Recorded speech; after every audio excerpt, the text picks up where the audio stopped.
Welcome everyone. Happy Monday, and welcome everybody back from break here at the School of Forestry and Environmental Studies, and everyone else from across campus who just finished up at the School of Management. I know people have been rapidly in classes for the last week, so hope Fall 2 is going well. Welcome as well to everyone online, particularly all the member schools from the Global Network for Advanced Management, a consortium of 23 business schools from around the world that are working on issues that cut across borders and that really focus on ways that we can collaborate in a global economy. And this is one of those issues, particularly around sustainability and business and the environment, which is a pillar of that collaboration. A little bit about this speaker series. First, my name is Stuart DeCue. I'm the program director at the Yale Center for Business and the Environment, a joint initiative between the School of Management and the School of Forestry and Environmental Studies. This is the second talk we've had this year in the GE Colloquium in Sustainability Leadership. This is established with the support of the GE Foundation to provide practitioners and thought leaders a forum to speak about the challenges and opportunities of implementing sustainability within their respective organizations and at a broader scale. The series is open to the public and offered online and through the Yale YouTube channel. In particular, again, we'd like to thank everybody tuning in online from our global partner schools. I'm going to introduce our moderator, and our moderator, Brad Gentry, will introduce our speaker for today. We're thrilled on a number of levels to have representatives from Interbrand here. Brad will introduce Emma, but we at Yale, through the Yale Center for Business and the Environment and the Yale Center for Customer Insights, have been involved in a partnership with Interbrand over the course of the past year to develop conferences to really figure out ways that we can work and bridge that divide between academia and practitioners out in the world. Interbrand's been a wonderful partner in that regard. We have a conference on November 20th at the Yale Club of New York on sustainability marketing, the power of true stories, which we've been working on with Interbrand for the course of the past year. So we're thrilled to have them here. Introducing Brad. Brad Gentry is the faculty director of the Yale Center for Business and the Environment and a professor in practice at both the School of Management and the School of Forestry and Environmental Studies. And one of the reasons that it's so appropriate that Brad moderates this talk is we've focused this series over the course of this first semester on really global perspectives. People who can speak about these issues across borders and really understanding what's happening at the highest level and sort of the changes around business and the environment and thought leadership there. Brad is developing the first online course from Yale, which will be delivered to this global network of schools that I mentioned. This pilot online course is called Natural Capital, Risks and Opportunities in Global Resource Systems, and it'll run from January to May of this coming semester and really focus on the experience of 6 multinational companies that are dealing with resource challenges around the globe, and really understanding and picking that apart from the science, the technology, the business principles, the risks and opportunities associated with those. And so as a component of that, Brad's really working to help us convene a conversation about some of these issues at a global level. And with that, I'll introduce Brad to introduce our speaker.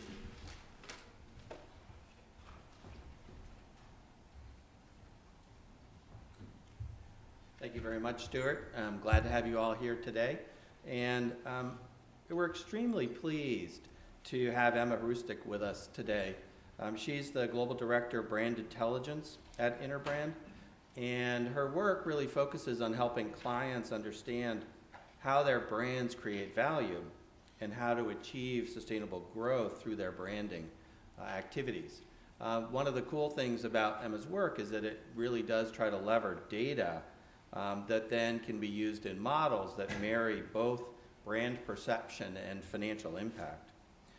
Prior to joining Interbrand, Emma was in the consumer electronics practice at Young and Rubicon, where they've developed something called the Brand Asset Valuator.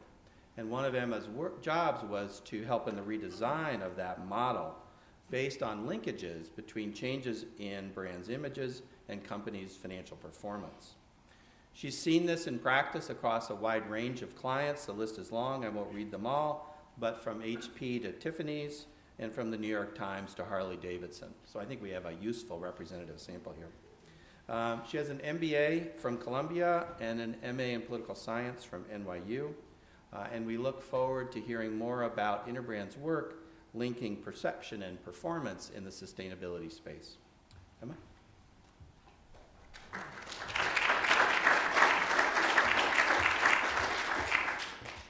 Thank you, and thank you so much for having me.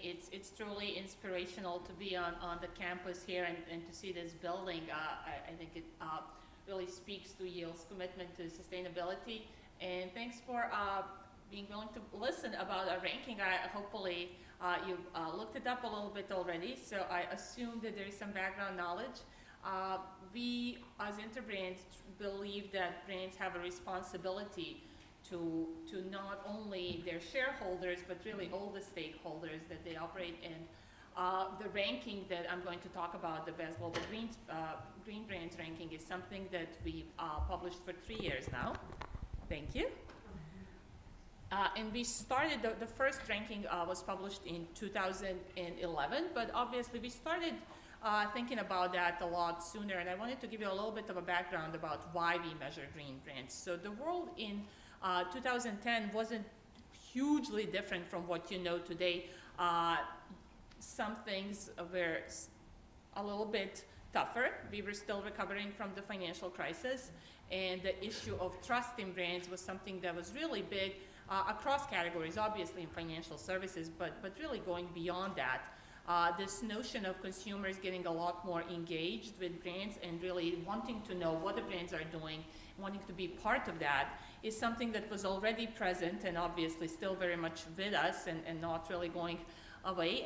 And the fact that we live in a digital world where it's very, very easy to exchange information, where it's very easy to come up with news and it's very difficult to hide things, is something that really encouraged us to think about how our brands, how should brands evolve their behavior? Because the world was obviously changing, and the brands are adapting, but not necessarily to the extent that we'd like them to see. And we've been seeing studies like this and numbers like this where people say they really care about the environment.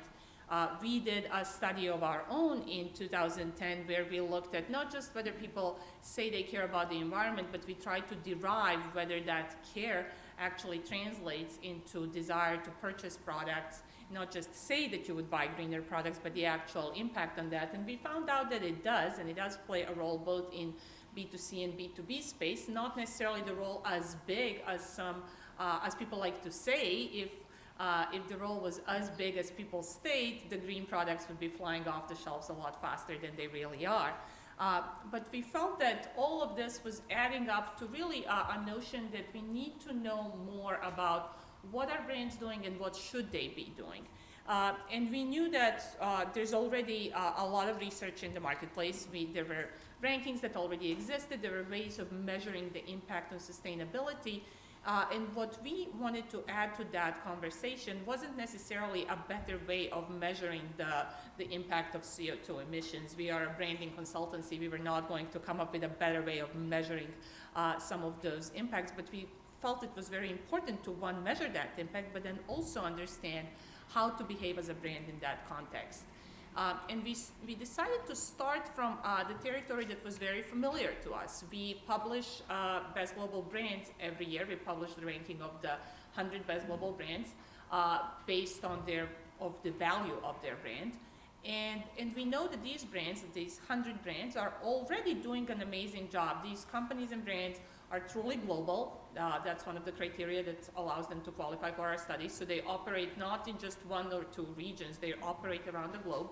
And they know a thing or two about branding. If they're capable of making this list and being one of the most valuable brands, clearly they know how to deal with consumers around the globe, they know how to deal with different environments, and they know how to promote their brands.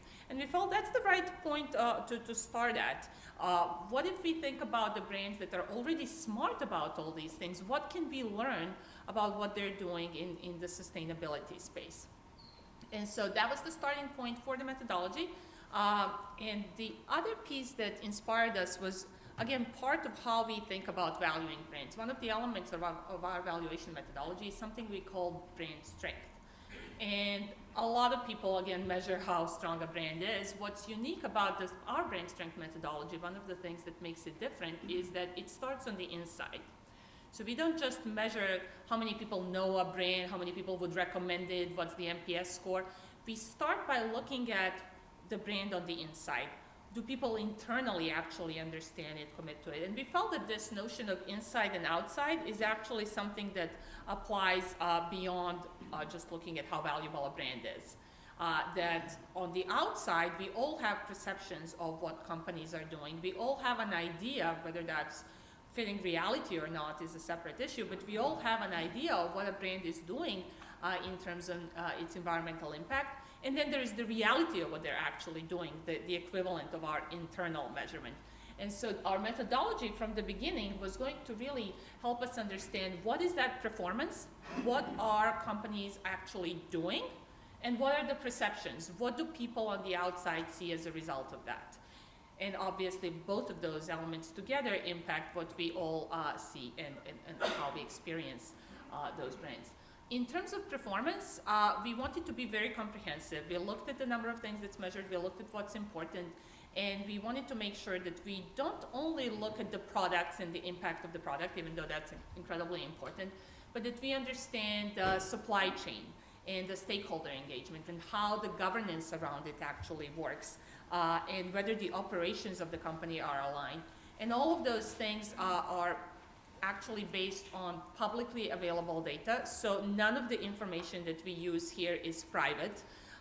We look at what the companies are publishing either in their sustainability reports, what they are telling Carbon Disclosure Project and other projects, what they are including in their financial statements. So all of this is highly quantitative, and it's something that Deloitte helps us with. Deloitte calculates this because they have a great deal of experience in that space. And we worked together with Deloitte to determine how important each of these factors is. So we do put a little bit more weight on the actual operations and what the product, the actual impact of the product, but we take really over 80 metrics for every brand into account when we evaluate them. On the perception side, we decided to take a different approach from some of the other approaches and really go and ask consumers. Because at the end of the day, we know that there are perceptions around what the brand is doing around the financial community. There are perceptions that regulators have. But at the end of the day, we as consumers make that decision to purchase or not purchase a product, to engage with a service. And we wanted to know how do actually consumers see it. And we wanted to go beyond the easy markets. It's kind of easy to look at consumers in North America and Europe and come up with a conclusion. We wanted to make sure that this is a global study and that we actually look at the 10 biggest markets by GDP, because these markets both carry a disproportional weight in creating the problem and potentially solving the problem. And the one nice thing about that's kind of a byproduct of looking at the 10 biggest markets by GDP is that you have all of the BRIC countries in here. So all of the major regions are represented. So you have a nice geographic spread and a good idea about what's happening in developed versus developing markets. And in each of those markets, for each of the brands, we wanted to have a significant sample that actually rates the brand. So overall, each brand is rated by at least 1,250 people. We had an overall sample of 12,000 people, obviously. Many of these people evaluated more than one brand. And in terms of what we looked for in perceptions, we leveraged that brand strength methodology that we had, and we used the exact same idea, the exact same dimensions, but we really translated them to the sustainability space. So for a brand overall, it's incredibly important to be differentiated. We didn't look at that overall differentiation here. We wanted to know how differentiating our brand's environmental activities, whether they are actually credible. When a brand goes out and does something, is it authentic? Do people actually see what's happening? Do they understand what's happening? Do they feel that what they're seeing is consistent? And at the end of the day, is all of that relevant to them? Does it actually matter to consumers? So those were the dimensions that we looked at. But overall, when we looked at performance and perception from the beginning, we knew that ideally we would like companies to have great performance and great perceptions. But the reality is probably going to be that one of these is probably higher than the other. Now, those brands that have great performance and not so great perceptions are incurring an opportunity cost. They're doing really great things. They're not telling the great story. People don't know about it, and so they're not getting the value from what they're doing as much as they could. On the other hand, there are brands that have great perceptions, and their performance is not necessarily fully there. And it happens for a couple of reasons. Sometimes brands do this on purpose. They tell stories that they think consumers will like, and they kind of ignore the fact that we live in the digital age, and they expose themselves to risk. They greenwash. In other instances, there are brands that we simply assume are more efficient than they are. We have a certain perception, we think that they're doing great things, and it's such a great brand, they must be doing great environmentally as well. And so even though a brand is not necessarily actively building these perceptions, they benefit from people's assumption that they do. In either context, that gap is not a great thing, and when that gap means that the perceptions are higher than performance, a company is exposing themselves to a significant risk, and we penalize them in the score for that. So the ranking this year looked like this. Hopefully you've all seen it already. The #1 brand was Toyota, and as a matter of fact, that's been the case all 3 years that we've done the ranking. If you haven't seen this list before, then you're probably noticing that there's a fair amount of automotive brands performing really well, as there are technology brands, but there are brands from all categories really represented. Automotive is by no means the only category that's doing well. So I'd be happy to talk about the details of individual industries and brands, but I wanted to leave more time for questions and discuss one thing before that. In addition to measuring all the brands, we wanted to also use the fact that we are talking to 12,000 consumers around the world and see how their attitudes may be different. One of the things that we noticed as we were measuring brands, when we compared results from different countries, we noticed that the same brand doing the same thing is getting more credit for doing great things in places like China and Brazil and India than they are in places like Germany and Japan. And part of the reason is in some of these markets, environment is not just one of those things that's nice to talk about. It's a true existential issue. You walk out of your apartment and the air is polluted and the water may not be safe to drink. These are things that people face on a daily basis. In markets where this is the case and the governments are not necessarily doing much about that, when brands do something about it, they actually get a fair amount of credit from the consumers. When you do the same thing in Germany, the consumers don't necessarily give you as much credit because they kind of assume that you had to do this anyway because the regulations make you do it already. So that was something that was curious to us, and we wanted to see what else is different across these markets. So we asked people about a series of questions around their attitudes around the environment. We purposefully had some positive ones and some negative ones. And the first thing that we found was, well, not surprisingly, people say they care about that they think that the environment is an issue. So this is just a kind of simple heat map. So green means more people rank this as an important thing. And so in pretty much every market, people say that they're concerned about environmental issues. But notice the other two statements. They think that the easy way to deal with this concern is to just adjust a little bit our purchase decisions.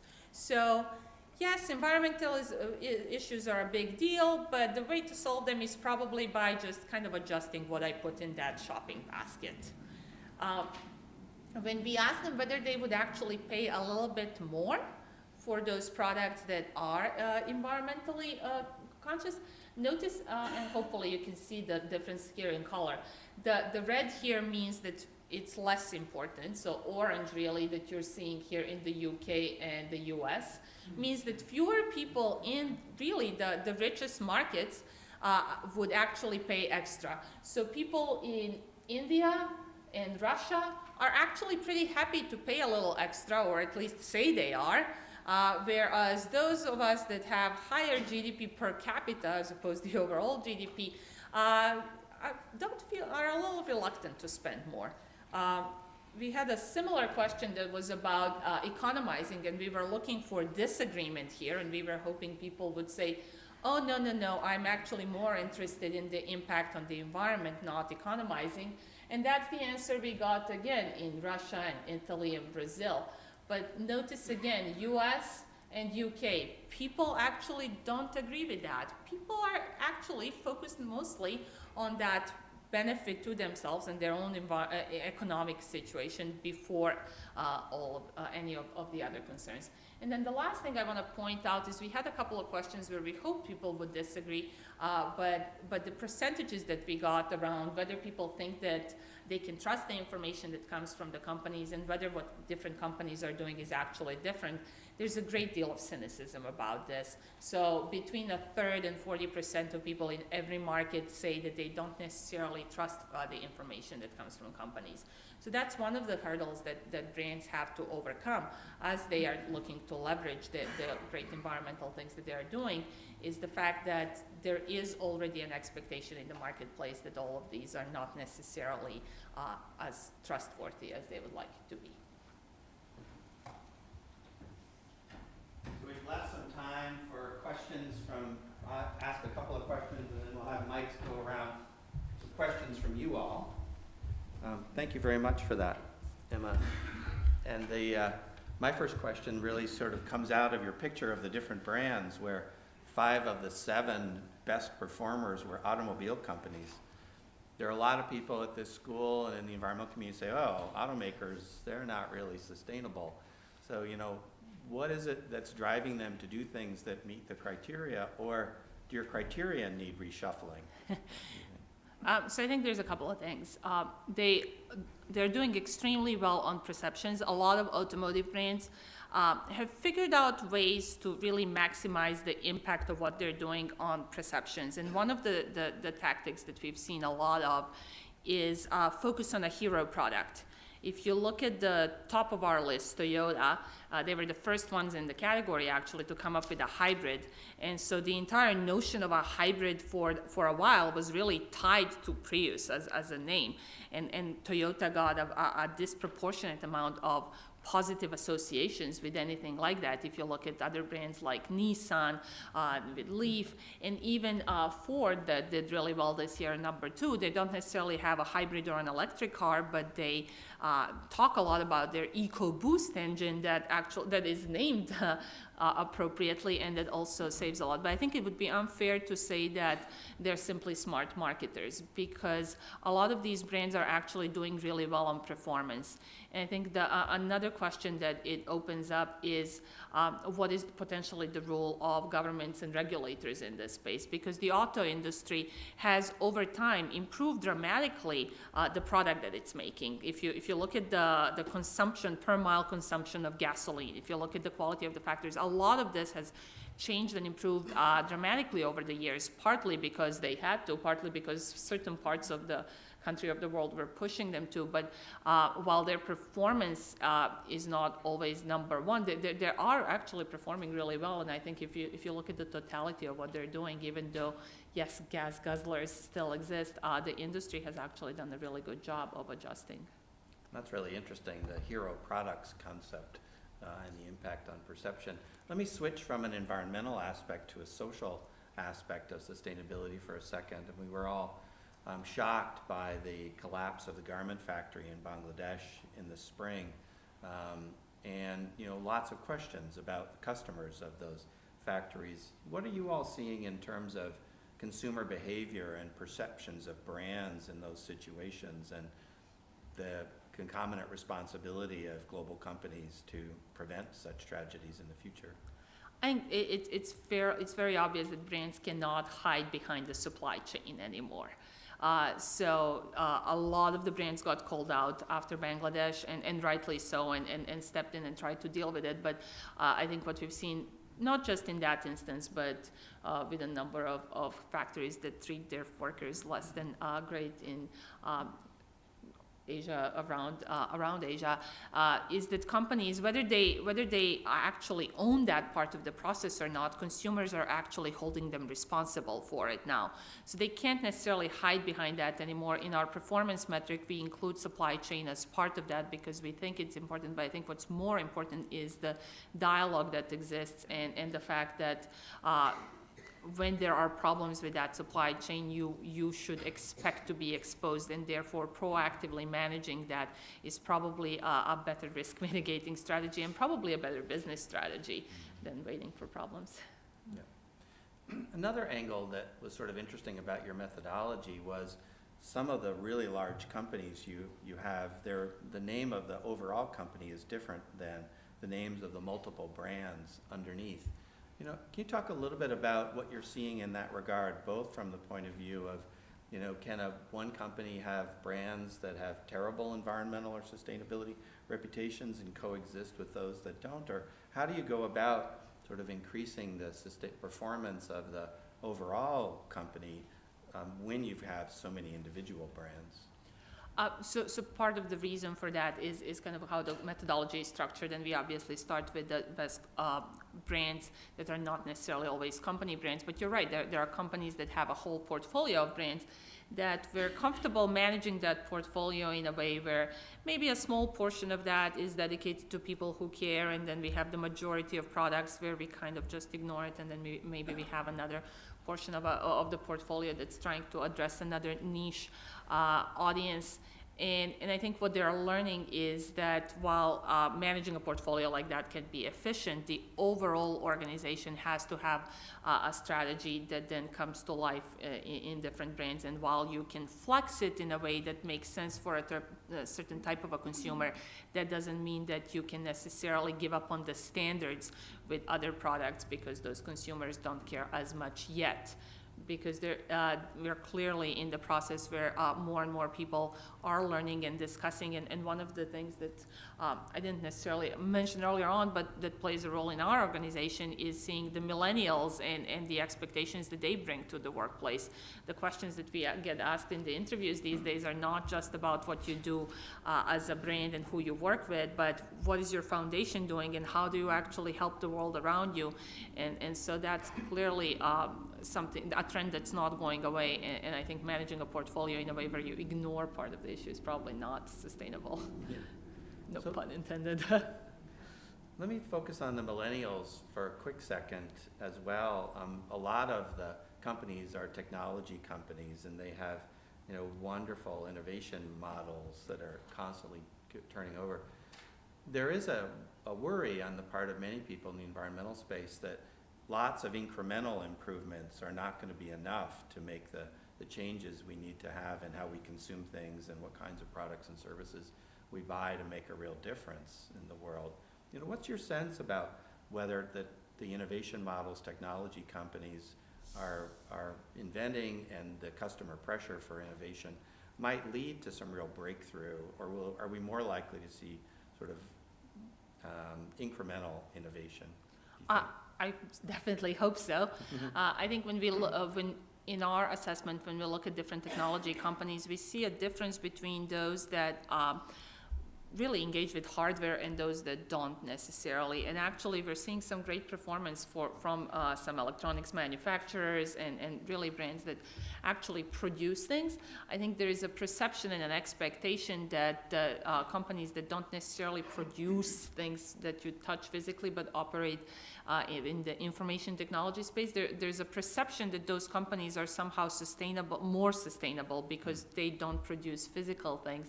And that perception is a little bit more generous than reality, because what we ignore is that in the process of storing information, of collecting it, there are literally farms of computers and servers that utilize a lot of energy. So there's a movement there to change things, and I'm very hopeful that those breakthroughs will help push us further. It goes back to the weighting slide that you showed. You know, where do you weight the off-site impacts upon which you rely in offering your services? And for a lot of those are operations of that company, so you can't ignore it. Mm-hmm. So speaking of operations of companies and impacts on them, you've been doing this now for 3 years. Are you seeing companies that are making big changes in either their performance or their efforts to change perception as a result of this? So I'd say we originally really wanted to encourage a lot more transparency in how companies are reporting and dealing and talking about what they do, and then really a better integration of what they're doing in terms of sustainability into their overall brand strategy and business strategy. And I think we're seeing a little bit of each. Hopefully we'll see a lot more, but we're definitely seeing that reporting is improving, that there is more transparency, that there is more emphasis on numbers and not just stories. It's not consistent by any means, but I think there's a slow shift in that direction. And we are also seeing that brands are trying to articulate and figure out where does this fit, because the initial reaction with some of the companies is sometimes all of this environmental stuff is great, it doesn't necessarily drive purchase, therefore, you know, I'll just kind of keep it on the side. And we're seeing that attitude evolve, and people understanding that it may not necessarily directly drive purchase for everyone, but there is a growing segment of consumers that it actually does drive purchase for. There's a whole set of ways in which these types of policies and actions are impacting the brand and the business, and they're kind of starting to integrate that. Some of the brands that we work with are reporting more, some are using it in their communications. We've seen Kia use the fact that they are in our ranking in their actual advertising in Canada, but we're looking for longer term changes, and I think that they're coming. So what's your hope for this kind of an analysis in the future? Are there areas you'd like to see the methodology reflect? Are there impacts on companies you'd like to see? Obviously, we want to have Interbrand's brand be expanded, but you know, what's more generally, what's your hope for the future of all of this? I think we'd like really to bring all the people in the organization to the table together. One of the things that we learned in the process is that organizations often have a person that's in charge of environmental questions or a small department. And those people somehow tend to sit separate from the business strategy, definitely separate from brand strategy. And one of the things that we are hoping for and seeing emerge is really a dialogue and something that allows us to really not treat sustainability both in environmental and social context as an appendix, as something that we do after we've done all the other work, but that we think about it and think about all the actions that we're taking from the beginning as a part of how we see ourselves in the marketplace. Cool. So there's some mics over here, maybe? Great. Hi, I'm Susanna Harris. I'm a first year studying a Master's of Environmental Management at the Forestry School. I have a question about the information gathering process behind the Best Global Green Brands report. You mentioned that you use sustainability reports that the companies put out as part of the data, sort of inputs for your equation. And I'm curious about how you make sure that you're getting unbiased data and how you really compare apples to apples when companies put out such different types of reports. Some that are very, like you said, numbers heavy, some that are more storytelling. There are some initiatives to sort of streamline and standardize global reporting, but that's not really fully fleshed out yet. So how do you make sure that you're getting really good information, especially when it comes to Kia using this in their brand and setting themselves apart and getting that sort of competitive advantage over other brands? You guys have a big role to play in that. How do you make sure that you're really putting out the best ranking possible? So from the performance point of view, we decided very early on in the process to only use publicly available information. And we've had a number of conversations, as you can imagine, since where companies would reach out and be like, but we are doing all these other great things. Did you take that into account? And the answer is, does anyone know about that outside of your organization? Well, not necessarily, but we'd be willing to share data with you, and our answer is publish it, and talk to a journalist, don't talk to us. Once you publish it, then we'll see it, but we're not interested in private, kind of collecting private information.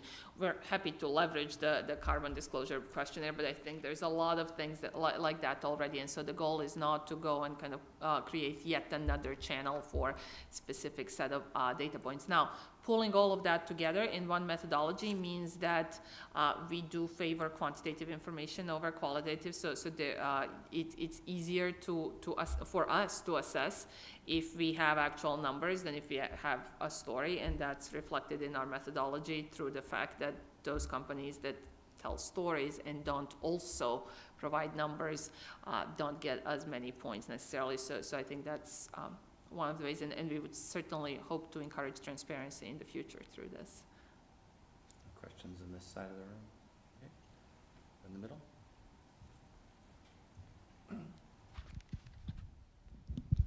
Hi, my name is Angelo Lam. I'm a second-year MEM student at forestry school. I was wondering, considering the ranking system that contains companies that cross different industries and sectors, I was wondering how informative is the ranking order, in a sense that if we see that the Toyota is ranked in front of, let's say, Coca-Cola, and they are from different industry and sectors, can we interpret it as Toyota is a better or more sustainable company compared to Coca-Cola? So I'd say brand more than company, or a company that knows how to leverage what they are doing. So within the performance methodology, you're right. It's kind of unfair to compare. It would be unfair to measure different industries altogether. So there is the level of measurement that happens within the industry, and then there is the cross-industry comparison.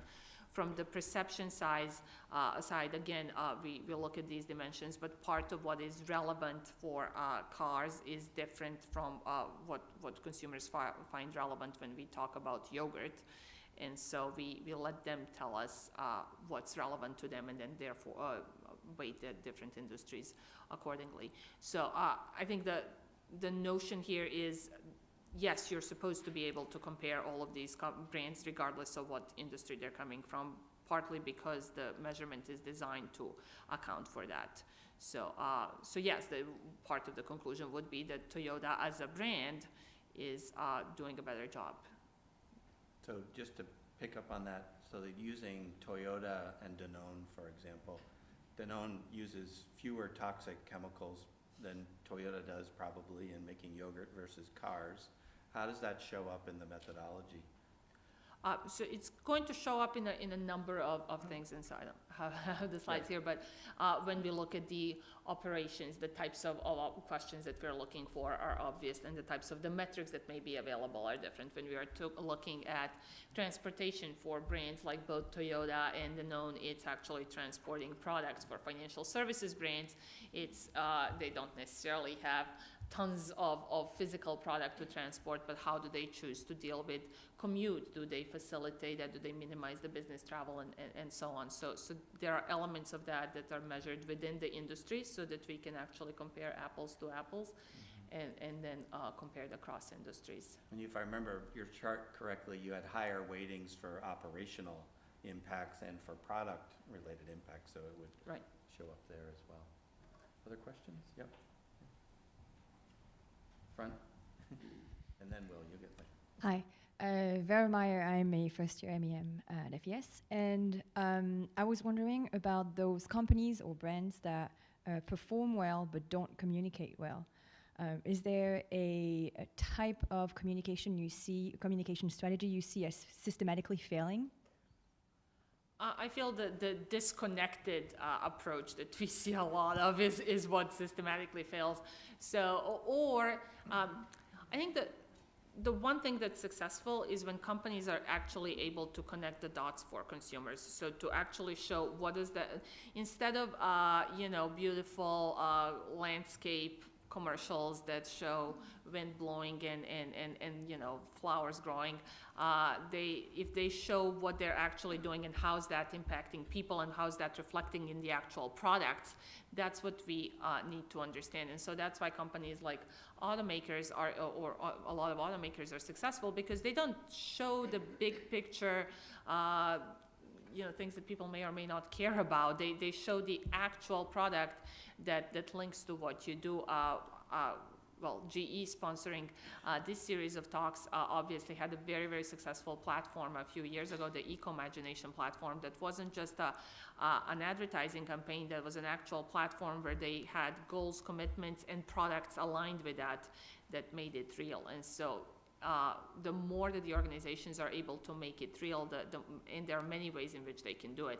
There are brands that are born green, if you will, or sustainable, that from the beginning had that ethos. There are brands that do that through hero products. There are brands that do it through platforms. There are different ways of doing it, but I think at the end of the day, it has to be real for consumer, the big picture impact, without the actual thing that I see and touch and use.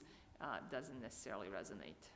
So can I ask a follow-up question on that? You touched on this briefly in one of your charts about the difference between selling to all of us buying cars and businesses selling to other businesses. You know, your advice to businesses mostly doing B2B work, do you suggest they emphasize different parts of their performance, or how do they best make use of this kind of analysis in their sales efforts? So in branding that efforts? study that you're referencing, that I showed some results from, we had a number of different industries, and we looked at both B2C and B2B audiences. What we found was that the impact on purchase for B2B audiences was actually higher than for consumers. So, and as we compare different industries, we noticed that the more considered the purchase is, the more important the impact is. So if I'm buying a car, the environmental impact actually plays a much bigger role than if I'm buying a chewing gum. And B2B purchases, for the most part, are fairly considered. It's a big chunk of somebody's budget. It's more money than we spend often than when you purchase as a business than most of us spend as consumers. And so these decisions are highly considered, and a lot of thinking goes into them, and therefore this actually tends to play a bigger role. Question here. Hi, my name's Will Georgia. I'm a second-year Master of Environmental Management student at the Forestry School. Thank you for coming. I was wondering if you could talk about people's perceptions of the food and beverage industry. As I noticed, there's like Coca-Cola has a significant gap between perception and performance, whereas Pepsi has virtually no gap, but it's ranked a little bit lower. Could you kind of talk about people's perceptions of those companies and maybe just the industry in general? I think that the industry in general probably has a very, very high variance when it comes to perceptions and performance.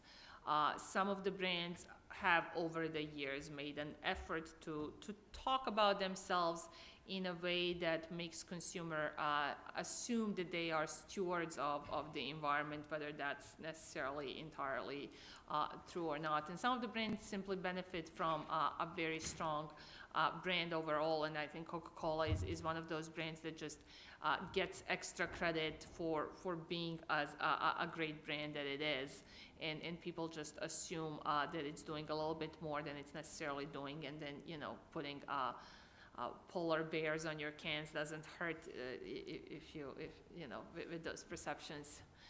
But I think that as an industry, there's a really big variance, and I think that industry, probably more than many, has focused on communicating benefits when they can, and otherwise kind of relied on enjoying the benefits of branding overall.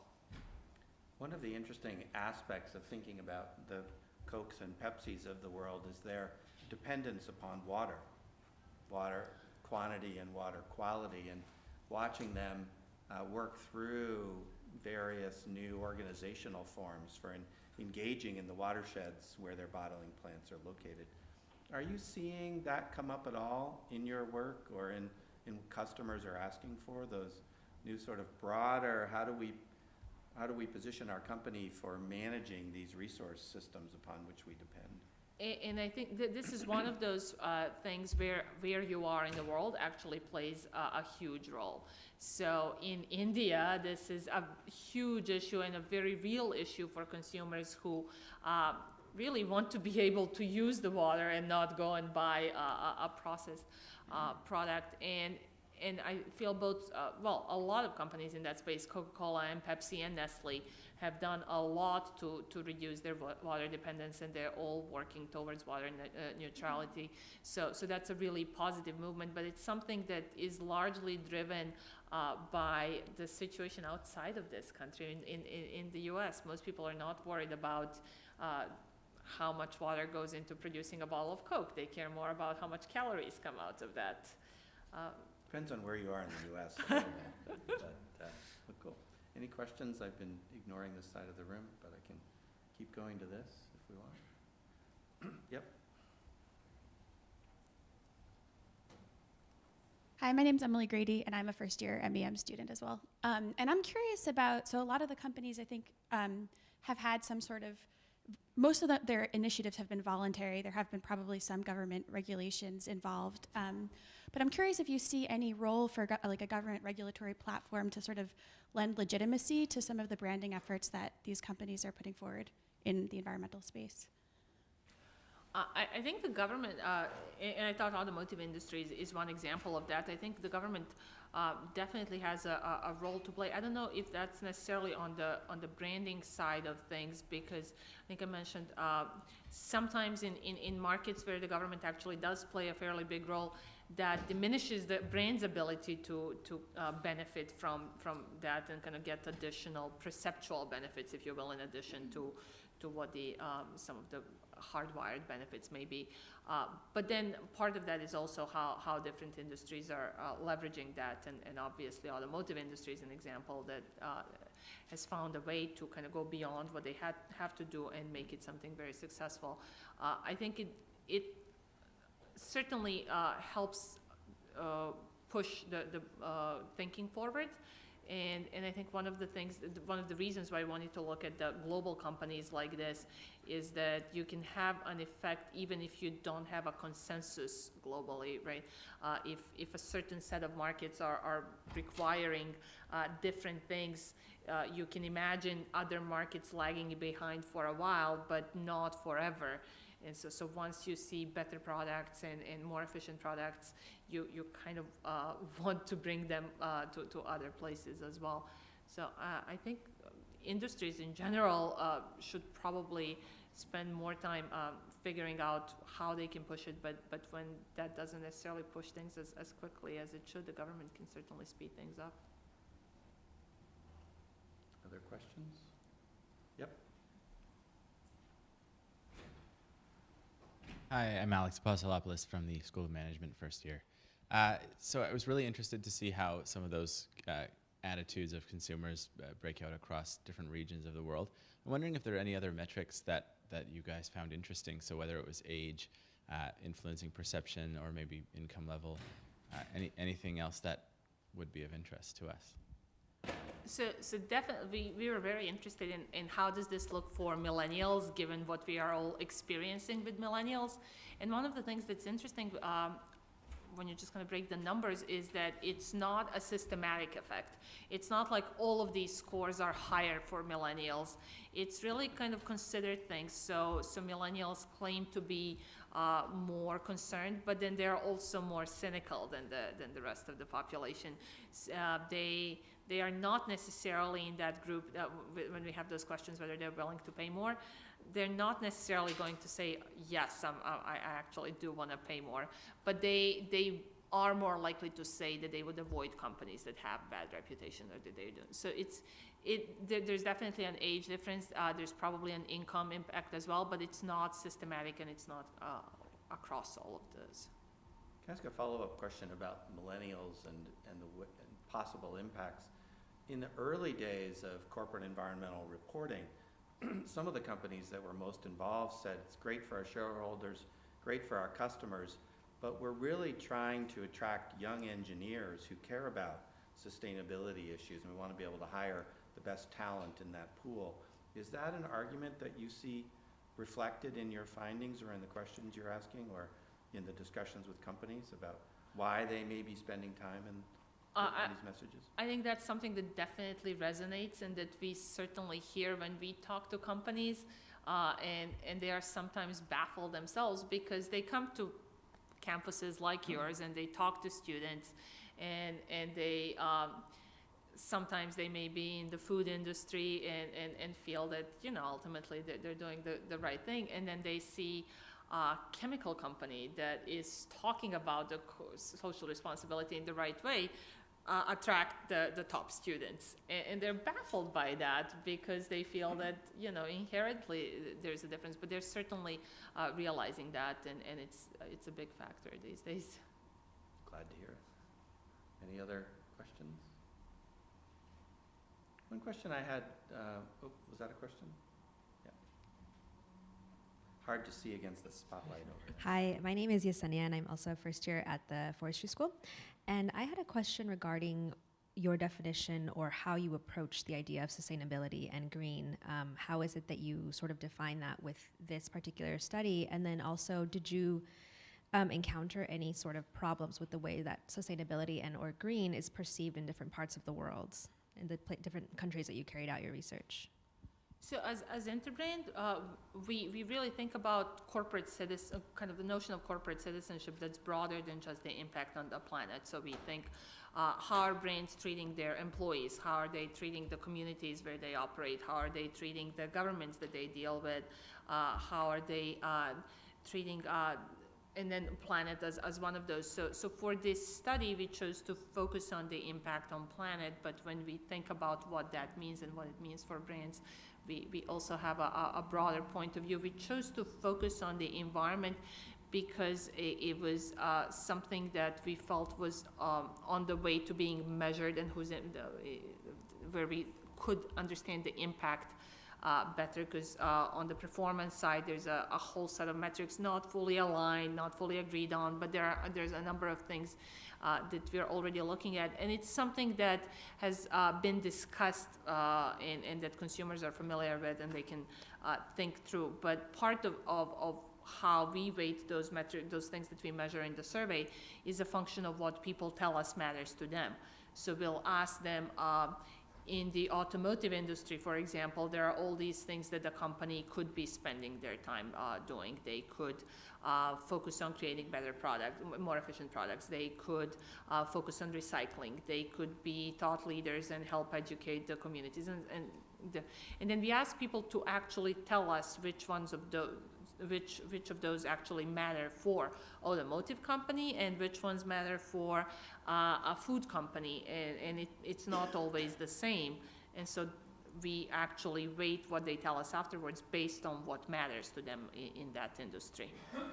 But in terms of kind of defining it, is the impact on the planet that we focus on in this study, as opposed to kind of impact on communities that they operate in, for example.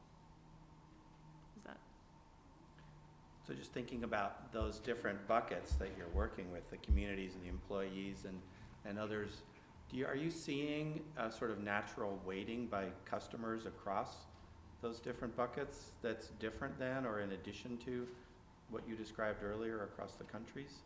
Where people generally will say impact on community, customers will, as part of brand analyses, will say impact on communities usually outranks impacts on the environment or on employees or one of the reasons why we started with just planet is it's not necessarily easy for consumers to detangle all of that.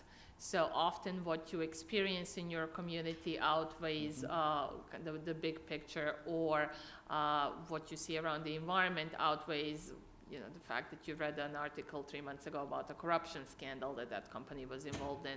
So I think environmental sustainability is one of the concepts that consumers have a little bit better and firmer grasp of, and I think overall when we think about corporate citizenship, there's still a fair amount of overlap in people's minds, and I think in what companies are doing too. Yep. Any other questions? So speaking of in what companies are doing, I would hope that Interbrand's production of this report would lead to interesting consulting projects for you all, or interesting, specific company projects. Without asking you to violate any confidences, can you tell us anything about sort of the most surprising project or the most interesting project that's come out of these reports? So ideally, of course, we were looking to engage companies, but the primary reason for the study wasn't really to go and get more business. We obviously do work with companies to help really think through their approach to sustainability as a bigger picture branding question. And I think in that context, the question is usually not just how do I better communicate the things that I do as a sustainable company, but also how do I integrate everything I'm doing there with the other activities, and partly here the fact that we are giving to the local communities, that we are building for the children of the workforce and so on. How does all of that play together? And those are the things that are most interesting to us, really bringing all of that to surface and pulling it together and figuring out what is the story that we are trying to say? How does that fit into how the company sees itself and therefore goes together? Because often you have companies do great things as kind of side projects almost, right? And not everybody knows about that. And then being able to think through all of it together and pull it together is something that we enjoy doing. Well, thank you very much for your efforts to pull all this together. It's one of the things we talk about a lot. How do you measure environmental and sustainability performance, and the methodologies that you have and the transparency you're using are a big help in giving people something to which to react, to say, wow, great, or geez, I think I could make that better in various ways or whatever. So if you all would join me in thanking Emma for her time with us. Thank you.